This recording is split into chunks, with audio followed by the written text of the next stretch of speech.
Japan, দক্ষিণ Korea এবং সিঙ্গাপুরের পর বুধবার ইন্দোনেশিয়ায় পৌঁছেছে জাতীয় সংসদ সঞ্জয় ঝা নেতৃত্বাধীন ভারতের সংসদীয় সর্বদলীয় প্রতিনিধি দলটি।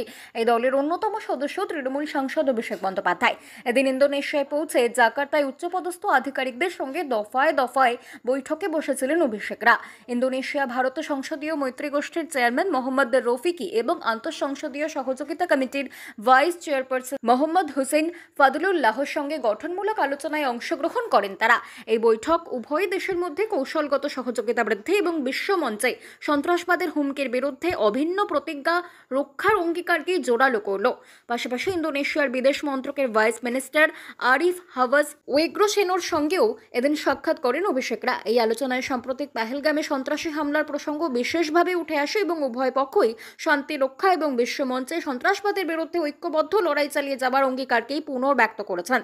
সেই সঙ্গে তৃণমূলের সর্বভারতীয় সাধারণ সম্পাদক অভিষেক বন্দ্যোপাধ্যায় সহ সর্বদলীয় সংসদীয় প্রতিনিধি দলের সঙ্গে জাকার্তায় এশিয়ান সচিবালয় এশিয়ান সেক্রেটারি জেনারেল ডক্টর কাও কিম হন সাক্ষাৎ করেন।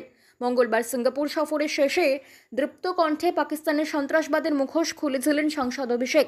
তার ভাষায়, আমরা শান্তিপ্রিয় দেশ, ঝুট ঝামেলা চাই না, কিন্তু তুমি গুলি করলে আমরাও গোলা ছুড়ব। ভারত বারবার সন্ত্রাসের শিকার হবে না। বাংলা খবর, আপনার রাজনীতি, আপনার আওয়াজ।